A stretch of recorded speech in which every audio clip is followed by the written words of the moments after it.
Welcome back to the North American LCS and our final match of the day, Cloud9 versus LMQ. And with both Counterlogic Gaming and Dignitas losing in upsets today, one of these teams will be pulling themselves into a three-way tie for first place with a win right here. Yeah, and Cloud9 did look good in their win against Curse yesterday. They returned to a tried-and-true strategy where Hai and Meteos would roam to help Balls steamroll his lane. Also, Hai had some very effective Twisted Fate ultimates to force engages and press Cloud9's early game advantage. And the last time these teams faced off, it was LMQ that took the early game lead, if you remember, and Cloud9 had a tough time fighting their way back to eventually take the win. LMQ do play aggressively when they're ahead, but they also do not back down when they're behind. I mean, in their game against CLG yesterday, they lost the team fight at Dragon, and before we finished showing the replay, they were already back at Dragon, duking it out again. But the second time ended with LMQ getting aced, and it only put CLG further ahead. It's this tenacity, coupled with their individual skills, that really make them such a formidable opponent. However, as we saw in the previous show yesterday, Doublelift does not think that they're living up to the hype. And LMQ have earned many teams' respect with their dominating early game, but it's what comes after the initial onslaught that they need to work on. The last time we played LMQ, we did a 2v1 swap, so we stuck around and just kept poking through our champions and just ended up winning the game, basically. 打 C9 的那一场，我觉得主要输的原因还是因为我们自己的失误过多。在中期，我们一度就是说有很高的经济优势领先的，然后之后是两波团，导致我们就是全线经济就被反超，然后崩盘的。They like to revolve their strategy around their jungler and maybe their top laner and support. They like to do the three-man roam at the moment. They kind of run around everywhere and try to catch our jungler and our top laner out of position or our support even. They just go all in. 在上一周我们输给康奈之后，我们回去就是也针对一些阵容以及后期打团方面进行了一些研究。They do have weaknesses when it comes to endgame, but their early game is amazing. 我觉得我们要处理好中期的，就是说一个推进节奏，还有就是说减少失误，我相信我们可以赢。It'll be interesting to see what these guys bring out. It was the Kazakhs for Hai last time, a few other picks, the LeBlanc for XiaoWeiXiao, a lot of aggressiveness. We don't see a lot of Kazakhs for Hai. Hai picked Kazakhs into LeBlanc, which is a really hard matchup to go in. I don't think they're going to do that again. Well, we'll see. We're going to check out the starting lineups right now and find out if that's true. Because on the blue side, it's Cloud9. In the top lane is Balls. Meteos in the jungle. He's talking with Sneaky.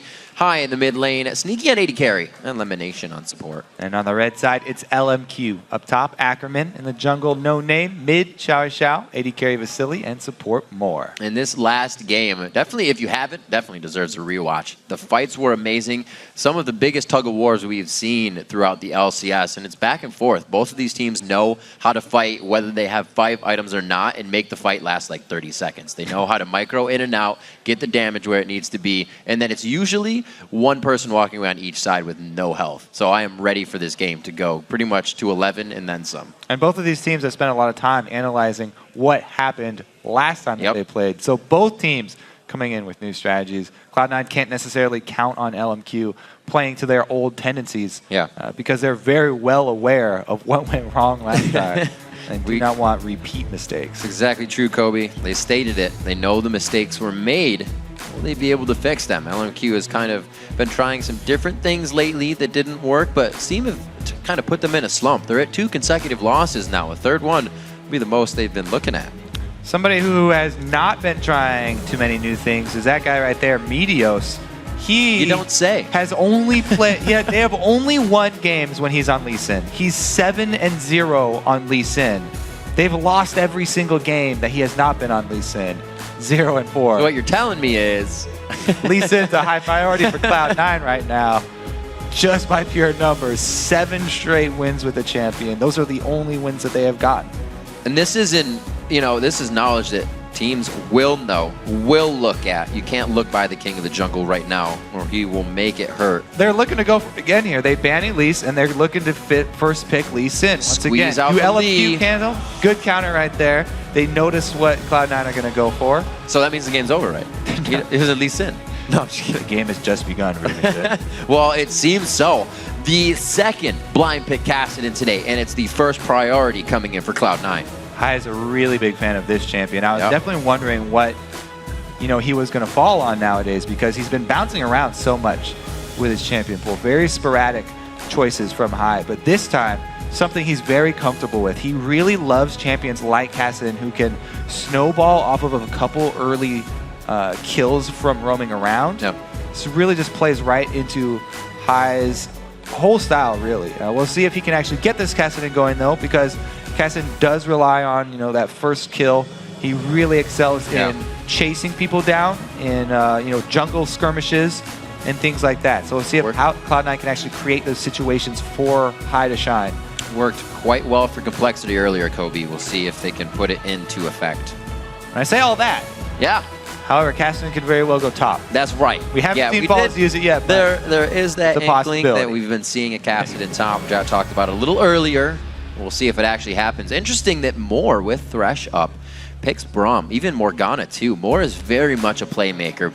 You can do that on Braum, but the hooks and the lanterns, the bindings, it's a little more playmaking than throwing out some slow. Yeah, a lot of shields picked up here for LMQ. As I was saying before, like Braum, he doesn't necessarily have the strongest long-range engage for the team, but he is so strong defensively. It allows you to not have to bring a tank from your jungle or top lane position, since as a support, he can get just as tanky with all the damage reduction from his giant shield.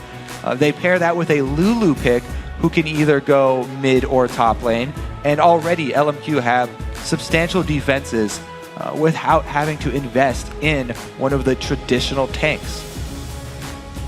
A discussion with Vasilii on the screen as well. Looking at Thresh over for LemonNation.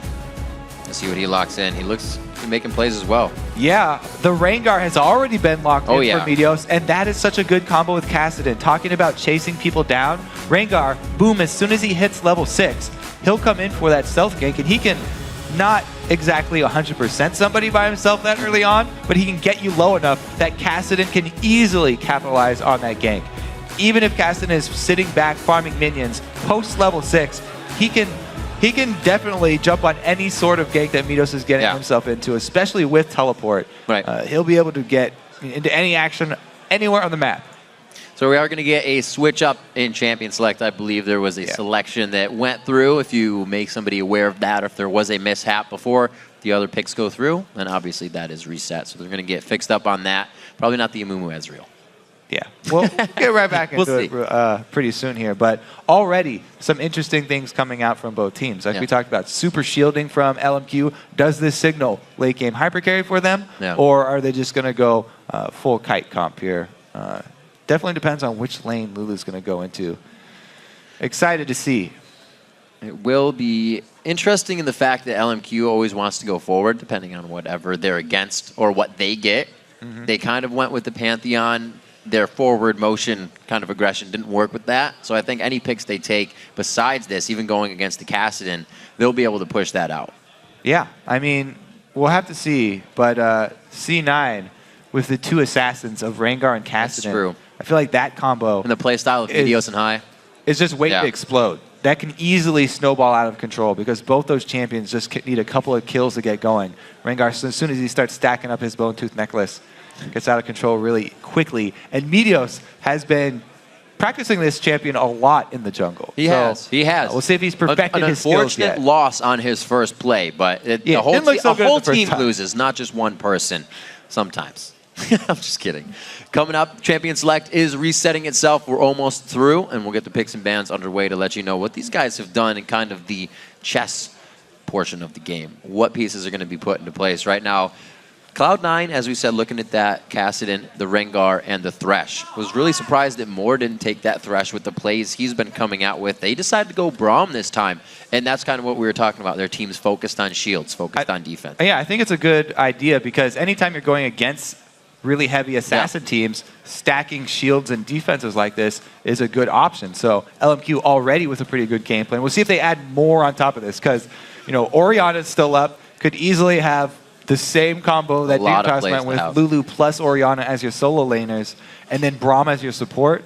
Ridiculously good defensive kiting team, and it would be a change of pace for LMQ. We talked about them analyzing their late game execution.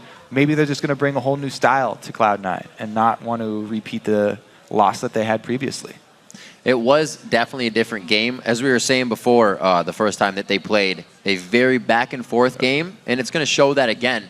At 7-4 each, both of these teams sitting near the top want to be in that top position. And like we said, whoever gets this, that three-way tie for first is going to come off of this. It's something we've seen that's always been in the middle of the pack in North America. And to see all of the caliber this year sitting at the top has really mixed things up. And we see the upsets coming in today as well. Yeah, everybody wants to be on the top. There's a scramble now in North America. Everyone's clawing their way. As soon as you think you've got some good fantasy picks and there's a team that's riding high on a good win streak, they immediately get upset the next week.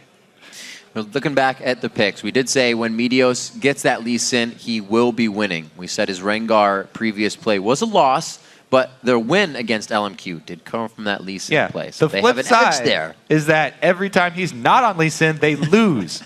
Currently, they have Rengar. It could be switched up to the top lane, and Balls could take it, but currently, he's selecting a champion that is not named Lee Sin. So if we go by the data, that's history repeats gonna be itself. rough. Always, right? It's got to be that way. Just don't overlap, and you won't break the timeline.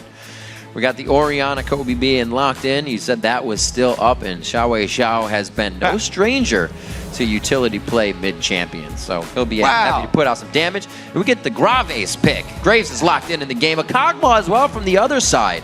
Fantastic. Quick picks coming in here. They combo this stacking of shields with non-late game AD carry, Graves. He is a very burst-oriented AD carry. Show how much grit. However, it's a lot of area of effect damage, so they can't just go with the strategy of annihilating you in a team fight. They can easily AoE down pretty much the entire Cloud9 team if they catch them in a group.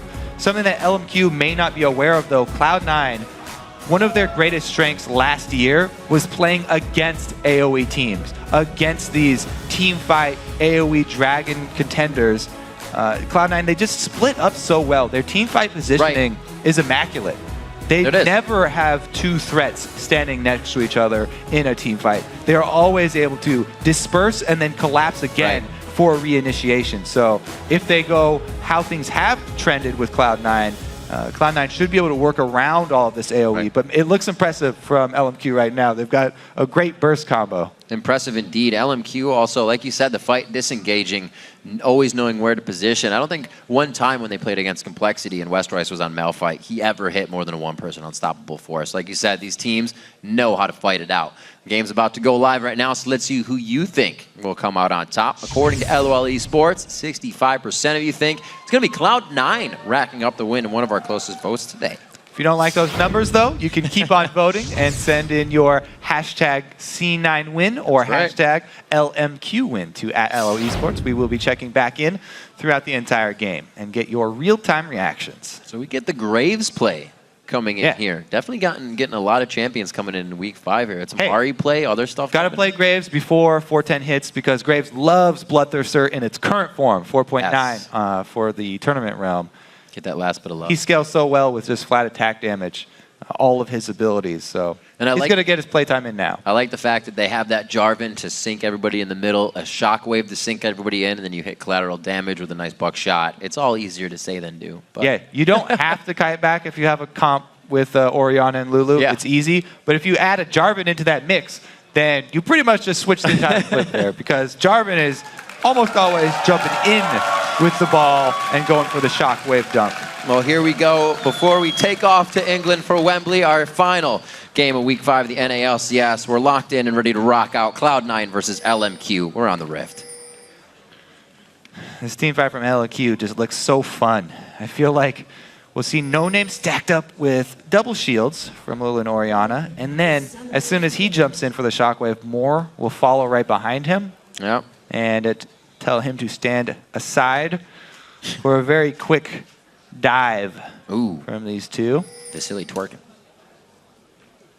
Mafia Master Vasilii. You got to be aggressive on Graves. I'm very interested to see how Vasilii plays this matchup because that falls right into line with his style. Especially if they do match up normal lanes like we're looking right now. Graves definitely benefits from shoving a wave really quickly. So that's exactly what Braum wants to do anyway. And Braum with the Targon. If LMQ can get Vasilii and more into a lane first, then it'll be really big for them, and it'll actually be a very good sign. Sneak in LemonNation with that Kog'Maw. He's just looking to try and farm up for the beginning of the game. Keeping themselves safe. Always see LemonNation not going for the early Sightstone for vision in that bottom lane. Something they even played back to the Ashe Zyra, where they ward sometimes, use plants, and use the Hawk Shot. Now, a lot of teams, when you're defending late invades, do not like to stand in this bush behind red buff anymore, just because everyone did that for so long that you throw blind skill shots into it. Or doesn't throw the blind skill shot. Wait till he see his target, and he gets the flash for his troubles. Could have been pretty bad. Successful late invade, and we will see 2 versus 2. So Moore and Vasilii, you see them. Vasilii waits for Braum to get there and stand in front of him. They don't want to face check that bush and have the AD carry take a large amount of damage. This is something that happens a lot in solo queue, where your duo lane will get chunked out right at the beginning of the game. A little bit cheesy of a tactic, but Vasilii and Moore protect themselves by having the large man with the mustache walk first. I guess they're both pretty large men with mustaches, though. Yeah, that's true. Krave's not tiny. Get to safety, and they start farming out the lanes. So we're getting standard matchup once again, which is going to be fantastic. I love to see what the dual lanes can put against each other. And we get a little bit more in the mid lane as well. It's been left apart in the 2v nuns on an island, which has been a little different when you get the lane swaps. That's just how it goes. Meteos getting his red invade.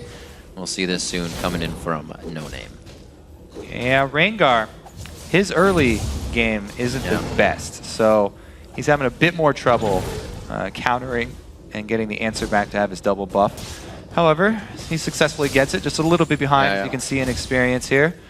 NoName off to a very good start. Now, the changes to Jarvan, meant for his laning phase for top lane Jarvans, actually helped out his jungle a lot, because the change to his passive, where it's actually more damage now, 10%, and just a longer cooldown, just means he has more burst for his gank. Since you don't really get 2 procs of it off early anyway, he just has much stronger ganks now. Very, very high impact when he comes in with a lot of burst damage with his combo. Very long route he's taking here, See if he can catch anybody off guard. I also like to track with every Jarvan here if they max double. Oh, 1, 2, 3, the lockup from concussive blows. He did not expect the extra crowd control. And NoName sneaks all the way around. The ward has been placed that would have caught NoName now. Yeah, a little bit too late on that one. Doesn't see the Jarvan come through. Jarvan is one of the hardest junglers to ward against, though, because even if you ward that spot, NoName has the option of flag and drag right over that dragon wall. So he could have gotten that gank off multiple ways. Does get first blood for himself, and that's very important for Jarvan. He really, really likes the snowball early here. Let's see what he is leveling up, because that burst damage definitely paid off there. He might just go the standard route. Q into flag.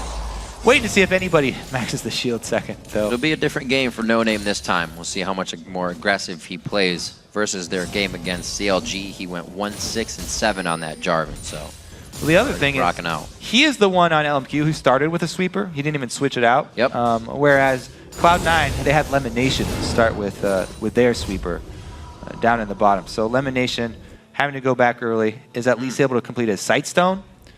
And that's at least a small bonus for them. He didn't have to go back before he had enough money for that. Looks like he actually might have had to sell a few small odds and ends to complete it, because he has no consumables. Didn't have everything he wanted.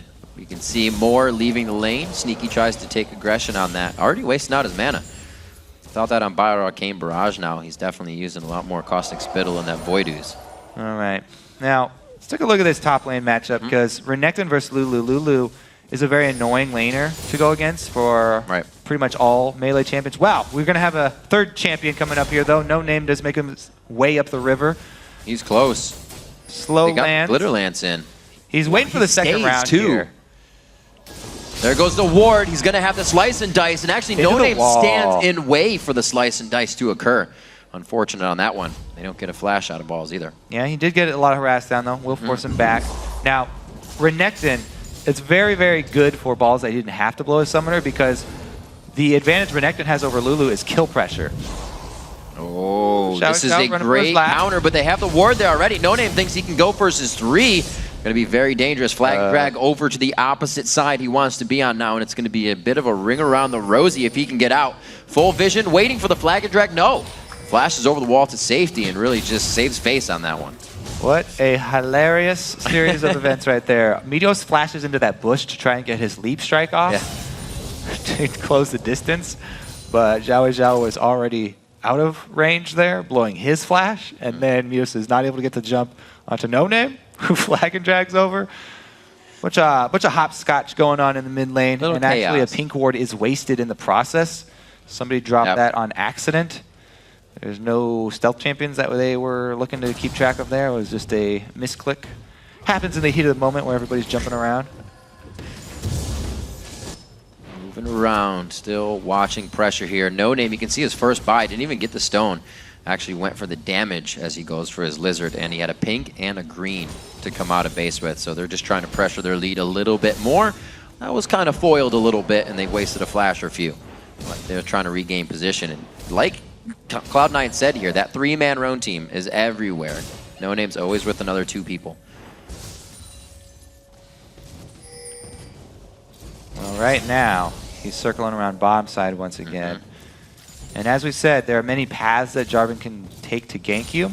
A lot of them have been warded by Cloud9. However, you can go with the classic flag and drag over into the small bush there. That would still be available for him. He continues to farm though. He wants that level 6 Cataclysm. But that gank path is always there. Secondary blue buff spawns. Looks like nobody's going for their invade. And it will just be given over to mid laners as usual. This is really got to be careful though. Kobe High is now 7. You're going to see a bit of roaming from him if even necessary. And that's where that first kill came from probably earlier today in his casting game. See if LMQ can dodge out this aggression that may be triggered by Cloud9 soon in their roam. Blue buffs traded over. Meteos not level 6 yet, but neither is NoName, so we're not going to see those. Oh, never mind. Great timing, Riv. Meteos is also going with the Mad Treads. Probably into Feral Flare there. We haven't seen many Rangars keep Feral Flare as well, or keep Mad Treads with a Spirit item, which some other junglers do. But yeah, the Samsung junglers have done the Feral Flare Rengar as well. A lot of success for them, but Meteos trying something new for himself. Last time he went Spirit of the Elder Lizard, which is, you know, more assassination potential, but Flare here, playing more for late game. Attack speed is very, very strong for Rengar.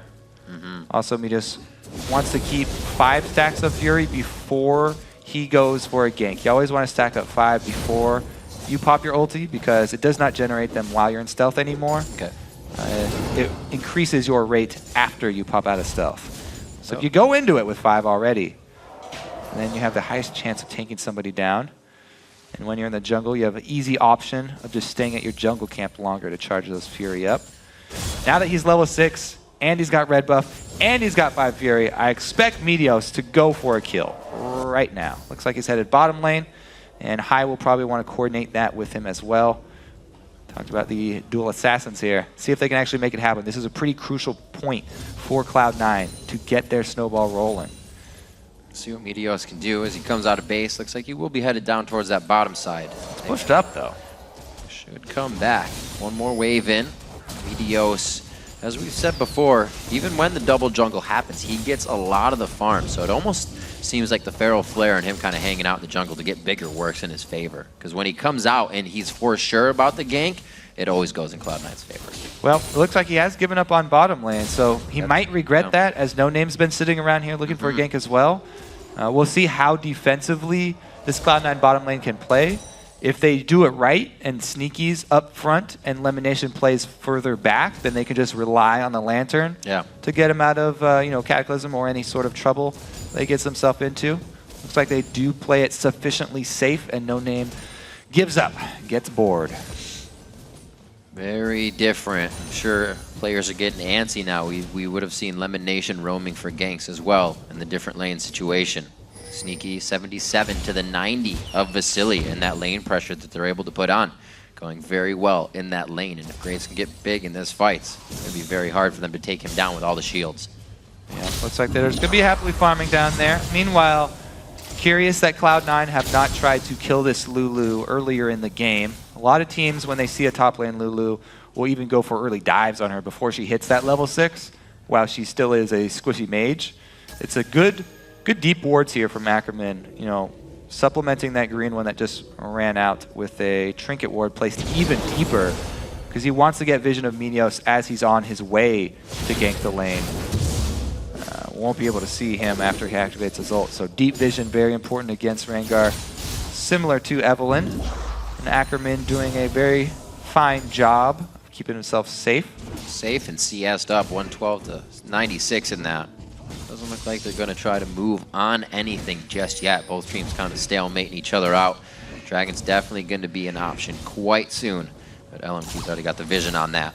High has been taking chances of constant harass onto XiaoWeiXiao and trying to push him off the lane. But easy shields actually coming in from him, keeping himself safe in that lane. He's actually leveling the dissonance.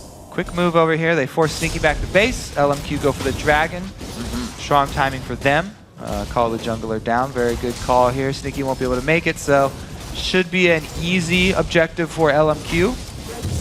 You just saw Meteos typing on his screen saying what time Dragon is, so they have that pretty much down to the second. Cloud9 will be able to contest the next Dragon spawn.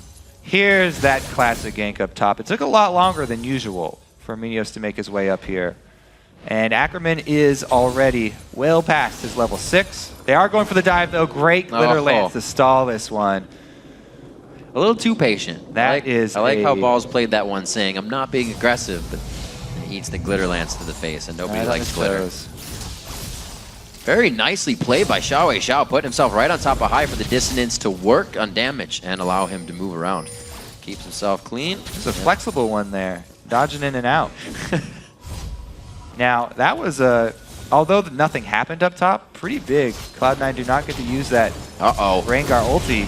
Flashes, Glacial Fissure comes out. A very nice box is going to keep them in range of the turret for a little bit longer. But more is getting out of this one. They got to be very careful here. Vasilii taking some more shots. The teleport coming in from Balls in the top lane. Sneaky hitting the final arcane barrage shots that are necessary. Look out. Sneaky going to get hit up one more time. There's nothing that Moore can do. It's going to be Balls trying to come in and help this out. Effective health going out to Moore from Wild Growth. They get themselves into a bit of a tunneled situation, and Sneaky's going to go ahead and back off on this as much as he can.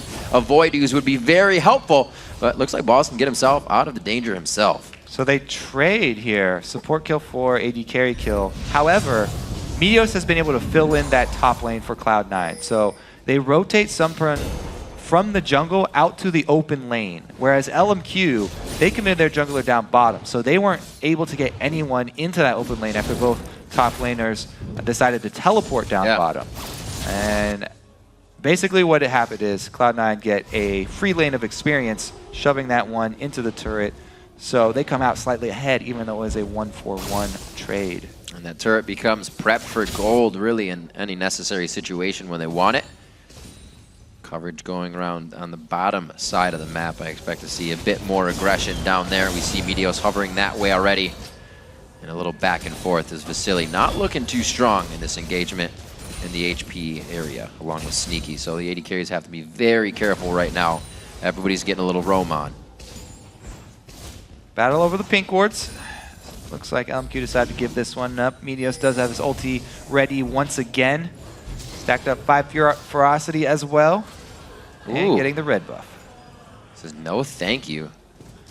Going back to the mid lane. Yeah, there's a lot of farm there he would be missing if he did not go back to mid. So good call.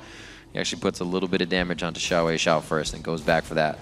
Looks very close to be going down in the bottom lane. LMQ would love to create more pressure around the map. Going for this dive. Not damage to Moore right now. It actually goes to NoName. Drops Cataclysm immediately. And Moore is still trying to go hard on this. Here comes Meteos. We'll see what kind of damage he can put out. Moore instantly stand behind me to Vasilii. The shot back and forth in the draw. A Cathian surprise is going to be doing true damage to Moore. They allow High to come over the side. High picks up that first kill now for Kassadin. It's going to be big. Sneaky with the greed, and this time around it is High who roams, so XiaoWeiXiao gets the shove into lane, denying experience. Yeah. Extra kills for Cloud9 though. More look at this. So this is the burst damage that's available with the Graves Jarvan combo. annihilated before Cataclysm even hits the ground. Sneaky plays this pretty well up into the last hit here. So he keeps Vasilii interested, then wants one more shot as he shoots his Q, which costs him an auto attack from Vasilii, and does go down. If that would have happened the other way around and he killed Sneaky first, he would have leveled up and probably actually lived because he leveled as soon as he died. Interesting engagement in the bottom lane. Ackerman getting hit up and just on the edge of his little Lulu hat, he gets the safety. 4-3 here, looking at 17 minutes in. The gold lead's only about around 1,000 deficit for Cloud9, so very much anybody's game right now.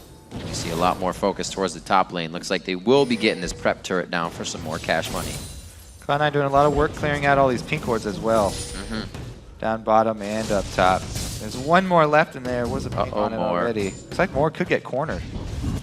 Not too much damage coming out onto Moore. That's an easy turret for Vasilii and the rest of the team. Pressure created and relieved in the bottom lane. Good job from LMQ. Spreading the gold lead a little bit, but we're even in turrets. Looking at this mid one, after this dragon in 1 minute, if LMQ comes up big, they can take a lot. Yeah, I think LMQ are really going to look to force this next dragon because their combo is shaping up very nicely. NoName's gone full offense here, and if they just back him up with the 2 AP solo laners worth of shields, he jumps right into the middle, gets everybody's attention. Vasilii has a large amount of burst damage and doesn't have to worry about his defensives. It's a very strong combo here from LMQ at the next dragon fight. We'll see if Cloud9 want to take it, or if Cloud9 can actually pick somebody off beforehand. All depends on how many wards they can get down first. Outer turrets are definitely going to help. They have the position to take mid first and really start to deny around the map. Very, very spread out for Cloud9 right now. Just look how LMQ is swarming everything right under the turret. Vasilii going very hard. Doesn't get all the damage he wants to get the kill out, but Hai cannot aggress, and they are setting themselves up perfectly for Dragon right now. A couple of ultis for a couple of flashes here.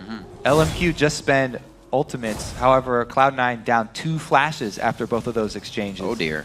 Hai does have home guard, so he's coming as quickly as possible, but it's too little too late. LMQ finished the dragon. Oh, grab from the backside. Very split again for this one. Sneaky trying to walk in. They know Lemon has no flash. Oh, there's the hits. They get the ignite down. That's going to be a good damage. The dissonance is enough to power through. XiaoWeiXiao going for a full W level on that and then leveling the ball throughout the game. And they're able to come up with some good kills. Now setting back up to try and stop this in mid. LMQ seems to be on the ball. They also leave XiaoWeiXiao down bottom, so they are getting an extra lane of golden experience worth of minions here, trying to rely on their second AP solo laner, Ackerman, to help clear these waves. Definitely having Graves on your team helps out as well, and they are successfully able to defend it. So LMQ come away very, very big, and it's all due to their aggressive style. They don't hesitate to blow these ultimates, and they take these fights. When Hai jumps in on Vasilii, Vasilii has no fear. He just stands and fights him. Ackerman backs him up with the Lulu ultimate and has to blow flash to get out. Same thing with Lemon. He has to flash away from the shockwave of XiaoWeiXiao. He's not afraid to just blow that shockwave on a single person. And then LMQ reap the rewards, even though they don't get kills out of these. Large chunks of damage, and they not only get that dragon, but they also defend mid. So one thing you'll always see LMQ doing during the loss of a fight is be there to continue the fight before it actually ends. Spawn and then run back to Dragon and keep fighting. A team that will always stop going if it works or not. 5-3, now we crest 20 minutes in the game. Ball's doing a great job in top lane at 181 to 149, but that gold lead isn't actually that spread due to the control of the map and the dragons that LMQ has had. Yeah, look at that difference in mid laners there. XiaoWeiXiao really strong, and it shows in his completed items. He has a whole 2 items up on Hai right now because Hai has invested more money in his boots as well, going with the home guard. But man, a Death Cap of Fiends Orianna just has so much more teamfight presence than even that Cassin, who's gotten a single kill to try and get going. Meanwhile, this Rengar jungle here from Meteos, not coming up with many good plays from him. A lot of flubs so far, and he is going to go pretty much full tank now after his fail flare. That almost even makes it harder too, because you look at all the shields, all the health you have to get through, you need those damage sources. And you're still going to have a few, obviously. Balls is going to fall off though as well. Yeah, what they're looking for late game for damage is mostly going to be sneaky and high. But you're right, the Renekton and Rengar duo dive guys aren't going to have what it takes to assassinate one of these LMQ squishy targets who aren't even that squishy. I mean, even if you go on Graves, he's got the passive for extra defenses, and then if they decide he's in a tough situation, they can use their shields on Graves instead of on Jarvan to jump in. Right. And LMQ looks they just have so many more options to be able to react to the playstyle that Cloud9 are going with. And like you said, the damage, that Rabadon's Death Cap and the Athenes not really needing to rush a Zhonya's, which you would kind of figure if you're against a Rengar and a Kassadin, they're going to blow you up immediately. But with all those shields and that health, LMQ is going to start building the damage and try to get it done early. We're 22 minutes into the game. They haven't really pushed into any type of closing position on this one. Just going in again. He goes to Vasilii on the back line. That's going to be the 1-2. He actually is going to get out of this one alive. With all the true grit passive he had stacked up, he's able to live through that with the stand behind me. And the Unbreakable coming in from his teammate Moore. Beautiful job in the bottom lane, but good pressure. Cloud9's going to pick up this turret. So they catch him this time at least, and they get 2 summoners out of Vasilii. But man, all it takes is the summoner heal plus Braum defending Vasilii, and we've seen that Cloud9 do not have what it takes to assassinate him. However, once again, chunk somebody down enough, you're rewarded with an objective. Can Cloud9 hold the other side of the map though? They're getting pressured heavily, both on top and mid. Ward's getting cleared out as LMQ starts to take control again of C9's side of the map. Ackerman taking out the top side. Now they're kind of free to roam around that part of the jungle and get the Fog of War in their favor. The ult, no. A hold coming in to XiaoWeiXiao. Very good timing there. LemonNation could get that ult though. The shockwave happens, but the flash is there, so they eventually get out of it. Meteos is forced to flash out of this as well. And LMQ's presence there kind of changes Cloud9's mind. Yeah, it's ult going off willy-nilly here. They see LemonNation, just the support by himself. Boom, Cataclysm, boom, Shockwave. Don't get him? Oh well. Take down the turret. We'll see what they can continue here in the top lane. Throwing down the flag. Vision, a little bit of armor, helping each other out, and they are going to go pretty hard on the turret. The Void Ooze goes out, so they really don't have anything but the knowledge of Kog'Maw being there from that. Balls is going to get hit up. One last glitter lance, but no, the Ignite takes him down from XiaoWeiXiao. They try to keep fighting. Vasilii gets the Wild Growth. Not ready to turn on the fight just yet. NoName does go in. Flashes for the fight focus. High now takes down Vasilii. This is going to be huge. The triple kill. Wait a minute. The quadra kill coming up for High. Is XiaoWeiXiao in range? The dissonance is going to be there. He's going to run out of mana. High will be chasing, but look at the mana bar. It's halfway gone. It's only going to cost more. This could be the extended Penta, coast to coast. One more dissonance was enough for XiaoWeiXiao to get away. Yeah, that Rift Lock stacking up cost too much mana. But really, did you see the miscommunication there where NoName gets every single shield onto him and flashes out? Yeah. That is where this type of composition crumbles. Because you're relying on these AP solo laners as your defense, if the person you're putting these shields on bails out on the fight and doesn't hold true to the all-in strategy, then everything just goes in the trash can. Yeah. Boom. Look at that. That's over 1,000 HP worth of shields they funneled onto NoName. And then everybody else is just left holding the bag here. What are we going to do without our front line? High cleans everybody up.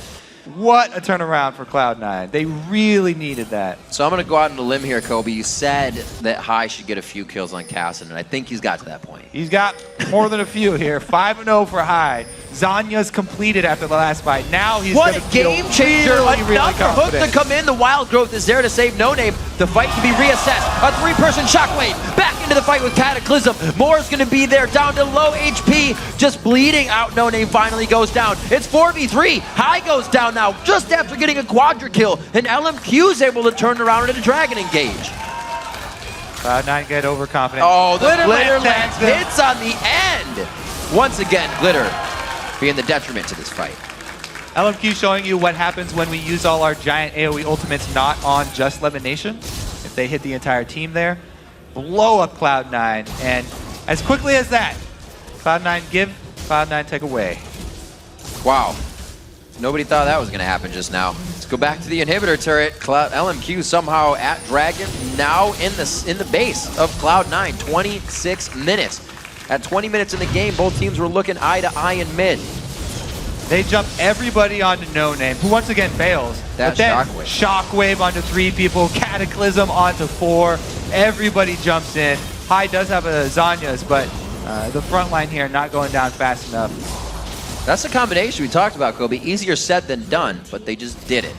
All the crowd control, there for Graves, there for the AoE. Little dangerous getting out of this one. Boss is going to go in. They may lose NoName, but that should be it. They get out, and look at the dissonance damage return as well. Shredding through the team. This is a fairly ridiculous game we have going. That's how it was last time, Kobe. The tug of war never ends between Cloud9 and LMQ. Passing that ball back and forth. Let's see. Cloud9 really need to regroup, though.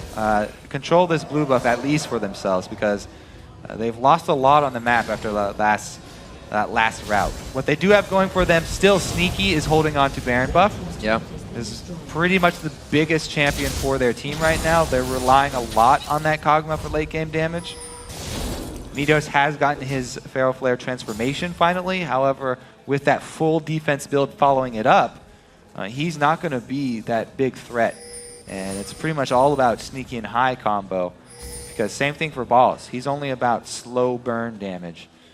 Not going to be able to kill anybody quickly. Ooh. Sneaky is going for a dangerous, dangerous build. Really relying on that Meteos, relying on everything else his team can do for him. He's got to go full They damage. have to, yeah. Scary, scary stuff. But Kog'Maw, king of that late game hyper carry.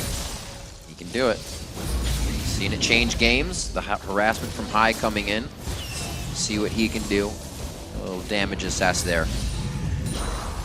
Baron, like you said, still on to Sneaky. I don't think they're going to be able to use too much of that. Less than a minute left there.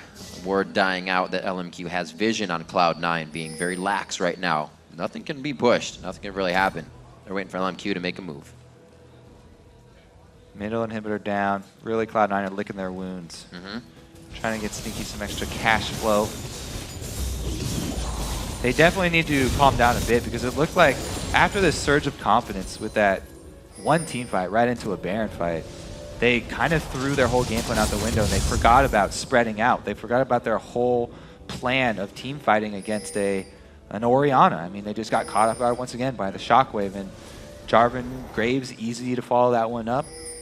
They just got demolished, really, by the Dragon. It's getting harder. Just across the board, the numbers show how this game has gone thoroughly. 3 kills for Ackerman and his solo. And these were standard lanes. XiaoWeiXiao, 3 kills for him. And Vasilii, 3 kills. The people you don't want getting kills. Sneaky and the rest of his team. Then you start spreading those out. Yep. And Cloud9 do have to be worried, because their vision control on their own side jungle has lacked. Boom! Sneaky is going to get spread out in general by the rest of the team. Flattened there. The Cathian surprise only going to do so much, and LMQ now has a very big advantage and a power play to work with. They went for that duo dive that we were going over with Jarvan plus Braum jumping right in onto Sneaky. No way for him to get out of it, even with the Lantern this time. Braum! Oh, he jumps to the minion, then he didn't even hit the ground. Then ulti. He got double alley-ooped before he could very even flash. quick move there from Moore. Wow. Jump to minion, flash in, ultimate point blank. Very Nothing Sneaky can do. Very sweet composition of Jarvan Braum. As they go on to the next inhibitor turret in the game, they've already been able to drop one, slowly whittling down the base of Cloud9 in a back and forth game that LMQ has finally said, we're in the driver's seat, we're going to make some moves. The other thing about this LMQ team, when your defenses are these very strong shields that you can target, it's pretty easy to go for a tower dive.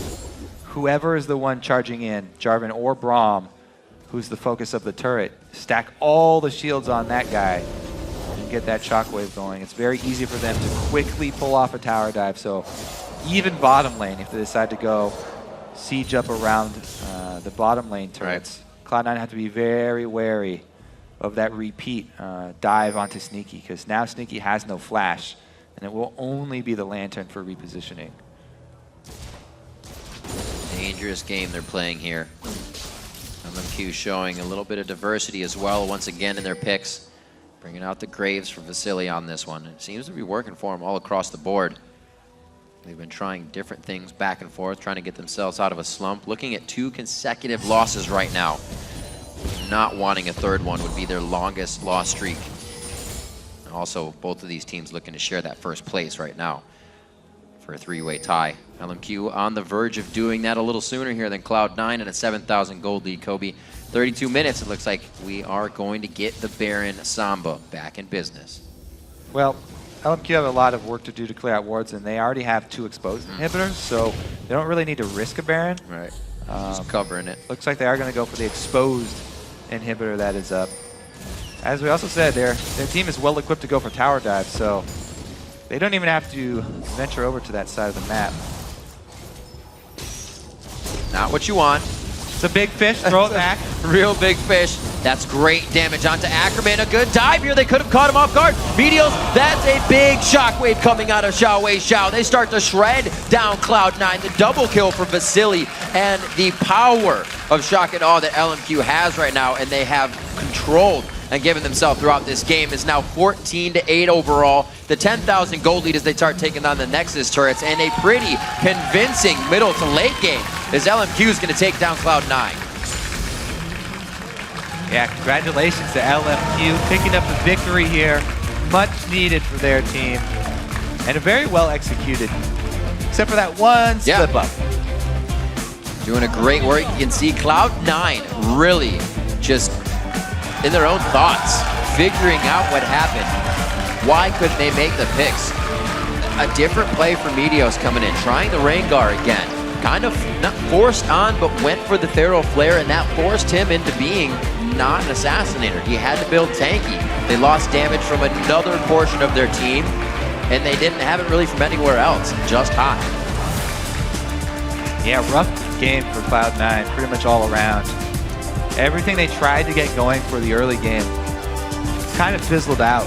And going into mid, there was just way too much teamfight control from this LMQ lineup. Very hard for Cloud9 to do anything about that. They had a pretty good window, though, to be fair. LMQ gave them a very nice opening after that failed fight and then Baron. And they immediately rushed up the Dragon and got shockwaved.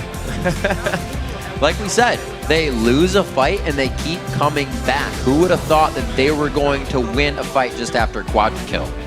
They shut down the guy who got the quadra kill immediately, and it was like that fight never happened. LMQ was able to pull out strong. Vasilii, the man on your screen, getting to show a little bit of the love he has for aggression.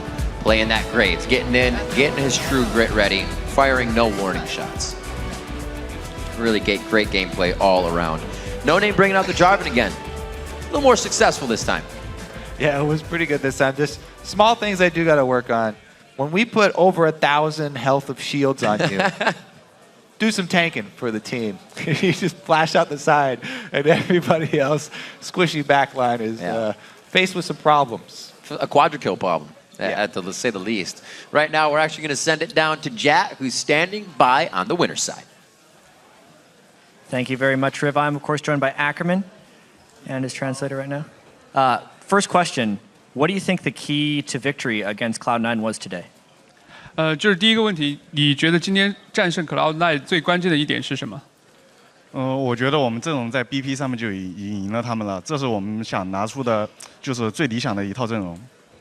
I feel like we already won the game when we pick out all the champions that we wanted, and that's all.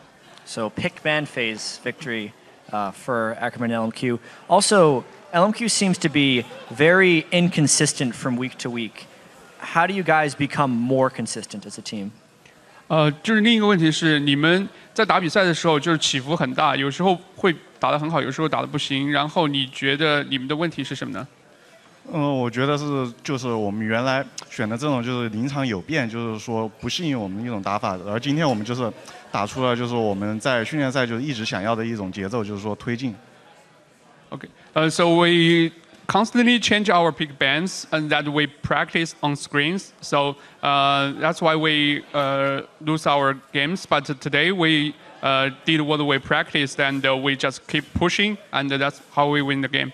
All right, so practice makes perfect. Also, now that you're this far into the LCS, which other team do you see as your biggest challenge? 就是你们现在已经在 LCS 打了很长时间了，你觉得你们面对的最难的一支队伍是哪一支？最难的话，我觉得是 DIG 吧。就是上次我们跟他们第一次交手，就是说几乎是全线被碾压，然后再加上我们自己就是说中期没处理好，就导致被就是说全场滚雪球，就没有一点反抗能力。So I feel the biggest challenge is DIG. Basically, they polished all our lanes during last game, and they snowballed the whole game, and we didn't even have a chance to fight back. All right, so CLG called out there for LMQ biggest difficulty. And final question, you guys have a weekend where you don't have LCS. Do you have any special plans? 就是你们马上就是周末了嘛，然后呢，这周末你们不用打比赛，也赢了比赛，然后你们有什么就是放松的活动呢？也许我们会去六池吧，就是玩过山车，因为我们一直就想去那边，然后因为前段时间就是太热了，或者说又是训练时间没有办法过去，然后这一周的话应该是有时间可以去放松一下。We probably will go to Six Flags because like a few weeks ago it's too hard and we practice a lot of games and finally we have the time and we will go there. Well, thank you very much, Ackerman. Hopefully you don't run into too many fans at Six Flags, but congratulations on your win and have a great weekend. Let's send it back to the guys at the desk to close out the day.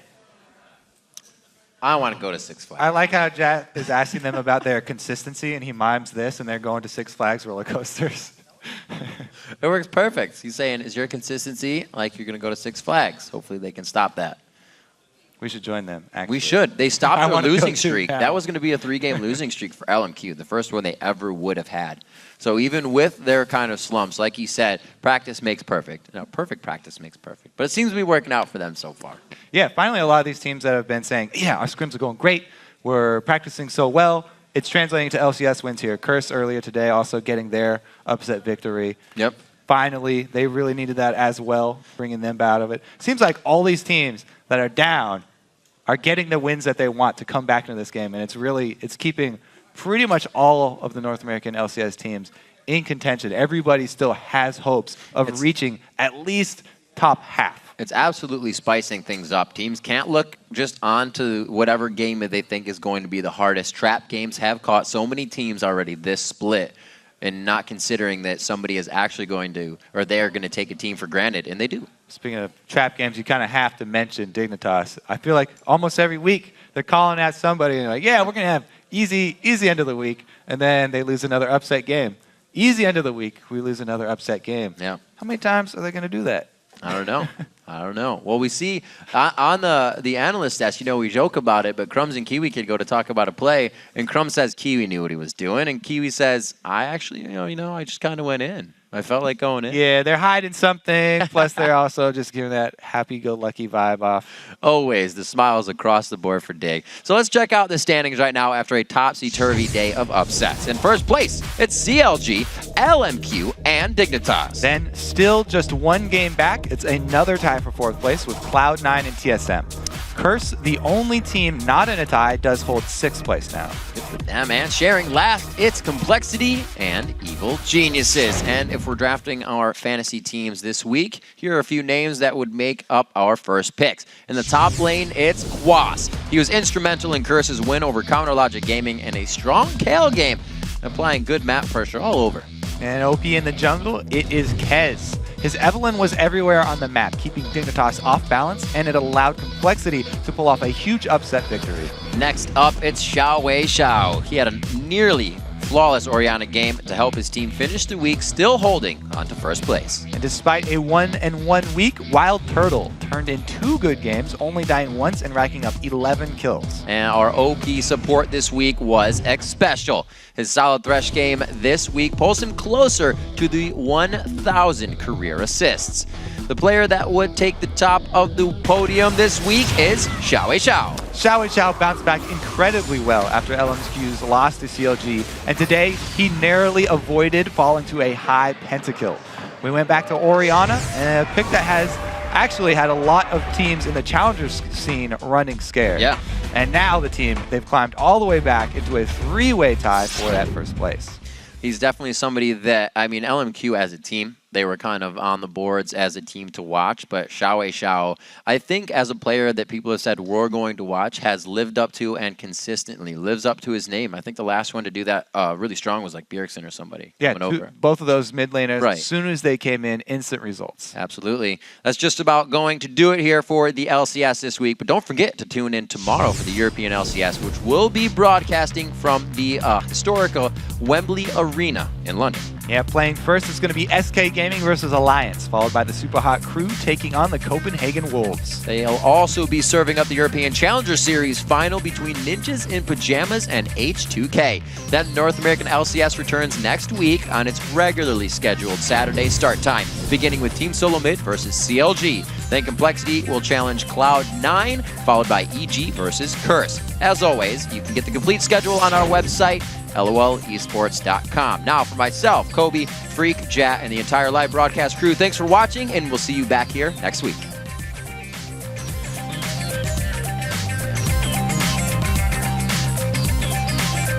You did? You know, we should actually like iCarly. Really? Yeah, I thought that was pretty funny. You're ruining the show, You don't like man. that? You're hating on iCarly while you're talking about Hannah Montana. Nah, actually, I watched Okay. iCarly too. That was awful. Every single one of them. I'm on Jinx, I'm on Jinx. Yeah, send on Jinx, on Jinx, on Jinx, on Jinx, on Jinx. Follow Jinx, Jinx, Jinx, follow Jinx, Jinx, follow Jinx. I got Jinx, I got Jinx. Get back on Shifter, keep on Shifter, on Shifter. No, stay on Shifter, stay on Shifter, stay on Shifter. I'm on Shifter. Comes next, comes next. Come on, we're here now. My bad. Wild Turtle shredding some damage from the outside. Valkyrie's into the fight once again to keep the follow going. Helios is going to be the next hit. A boss bomb and a bubble and a triple kill for Wild Turtle.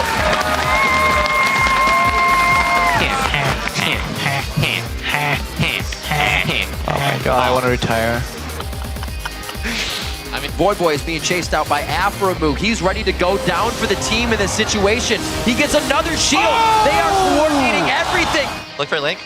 Link. Okay, keep on going. I'm on the back. I got all the green boy. Look to end. That's it, that's game.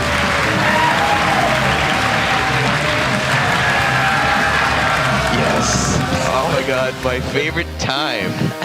God damn it. Not ready to turn on the fight just yet. NoName does go in. Miscommunication. Flashes for the fight focus. High now takes down Vasilii. This is going to be huge. The triple kill.